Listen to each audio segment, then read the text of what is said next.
Smashing Pumpkins. You may have heard of them.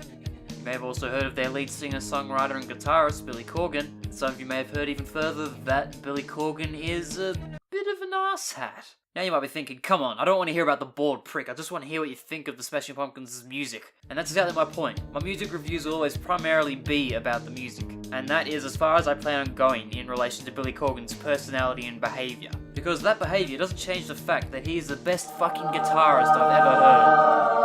Not only does he shred like a motherfucker,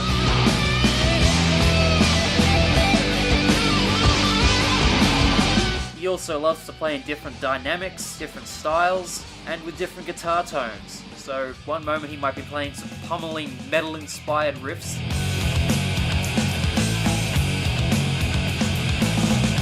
then he might switch up to this quieter, more psychedelic noodling.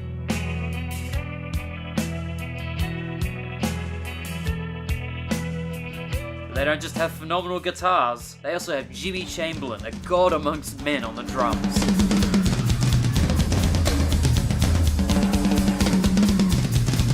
Heavy hitting, perfect timing, and brilliant fills. He's everything you need from a drummer and more. Now, of course, Billy Corgan's writing hasn't stuck to the same style within the Pumpkins. He's done some more acoustic stuff, and some more electronic stuff even. But this video is, of course, focusing on the band's early output, which was quintessential 90s alternative rock in all its grungy, shredding glory.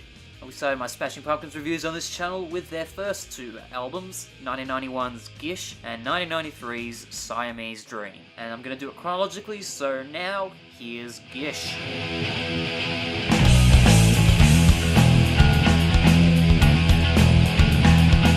The first Smashing Pumpkins album came from an independent band with ambitions in the studio that seemed to exceed that of many other indie bands at the time. Gish was co-produced by Corgan and Butch Vig, who immediately went on to produce none other than Nevermind once production for Gish wrapped up. Him and Corgan pushed towards a sound on the album that was slick, but still monstrous. While it didn't have as much of the extensive guitar layering that the band would become known for later, Corgan's playing still packed a massive punch. And of course, Jimmy Chamberlin was kicking ass from the get-go. The band's beefy sound in their original incarnation wouldn't have been complete without Jimmy's cracking snares and epic rolling fills. Musically, Gish is probably the Pumpkins album that is mostly inspired by heavy metal and hard rock from the 60s and 70s. This can probably be heard best through Corgan's guitar solos, which weren't completely different to how he'd play solos on future songs, but they did seem to stand out on their own, with a ton of wailing and bending up at the higher end of the strings.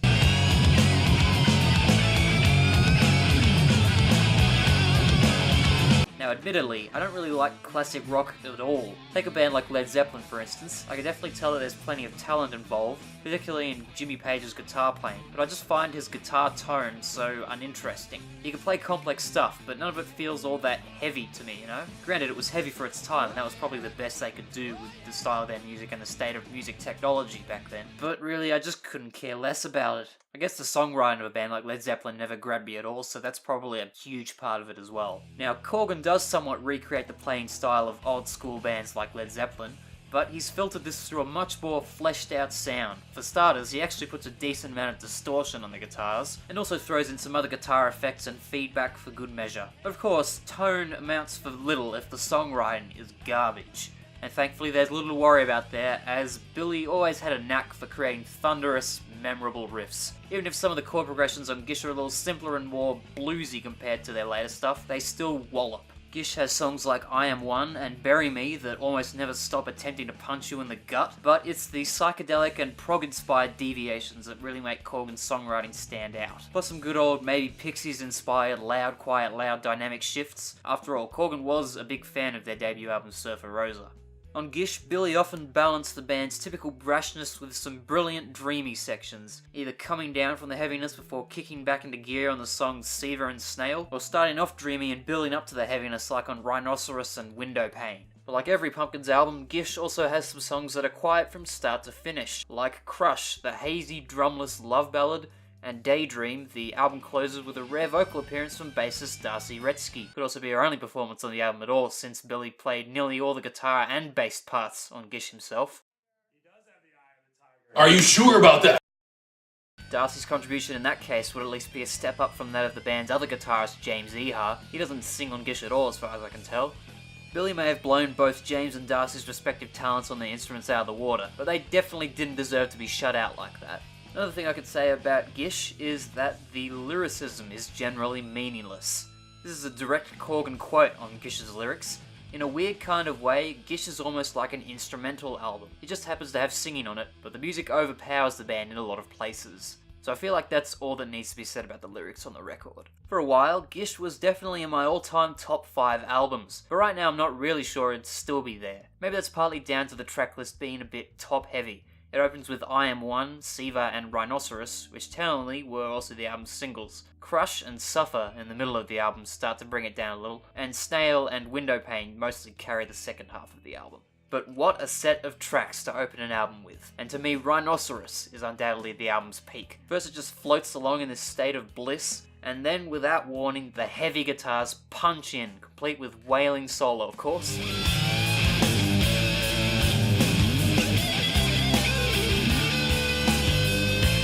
Rhinoceros was definitely my favourite song ever for a while as well, and if it isn't anymore, then it's definitely still in my upper echelon. To summarise, Gish does occasionally show signs of a band still finding their feet. The fact that it's the band's only album during their initial run that's less than an hour long might suggest that, but Corgan's thick guitars and efforts in his songwriting to stand out in the underground at the time ensure the album is still a tour de force, essential listening for grunge heads and classic rock enthusiasts alike. A few months after Gish's release, Nevermind would of course forever change the alternative rock landscape, greatly widening the door open for a band like the Pumpkins to follow in Nirvana's footsteps. So they signed to Virgin Records in 1992, and while tensions during the recording sessions for their Gish follow-up threatened to reach boiling point, and Billy fought writer's block and even suicidal thoughts, they did pull through, at least to the point where they were able to release their next album, which came out in July 1993 and was called Siamese Dream.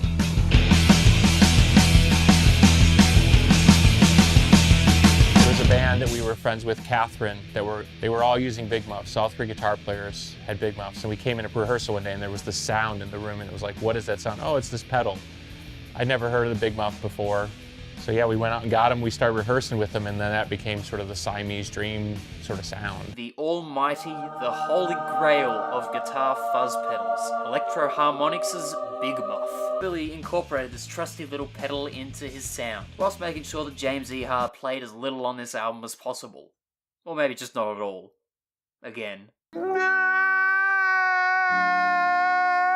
But of course, Billy didn't just stop there. Whilst there was a little bit of influence from the band My Bloody Valentine on Gish, particularly in the song Daydream. So Daydream bears a striking resemblance to My Bloody Valentine style because it's a complete rip-off of the My Bloody Valentine style. We didn't think anybody would ever hear of My Bloody Valentine, so we weren't that worried about it.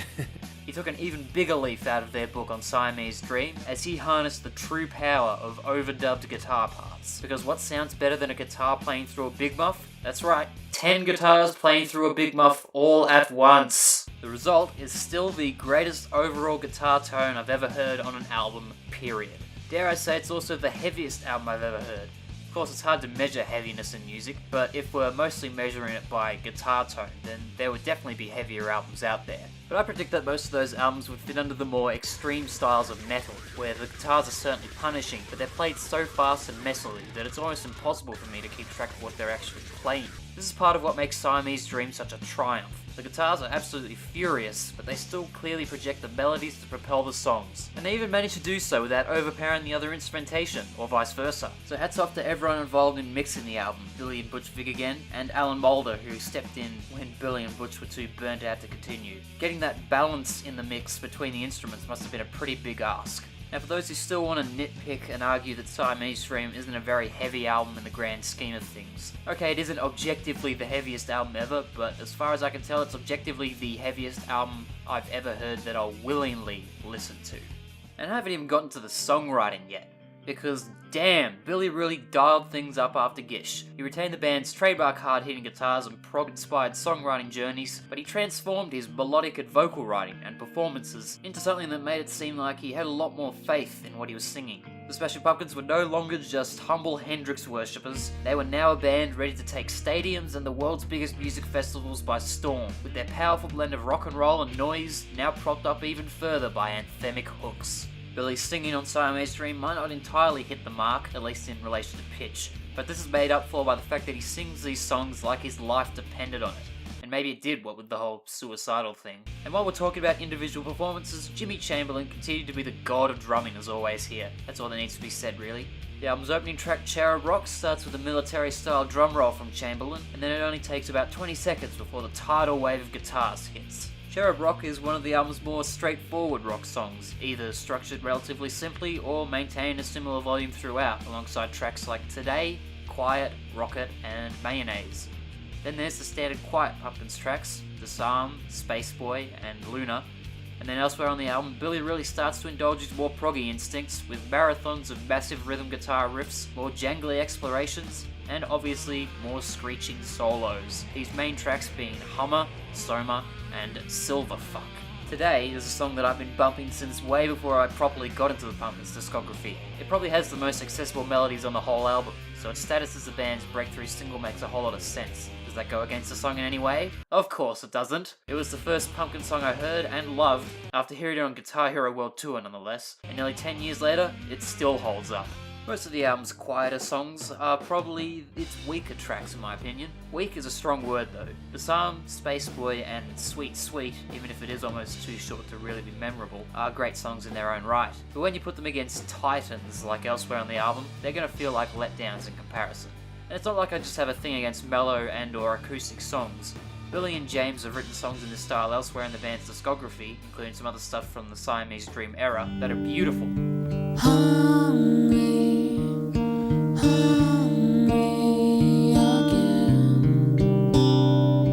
So, either it's the fact that these songs are juxtaposed with more epic ones that makes me feel less about them, or it's just the songs themselves that don't really resonate with me. Don't get me wrong though, I still like them. Actually, I do really like Luna. It's just a lovely song, and a lovely album closer as well.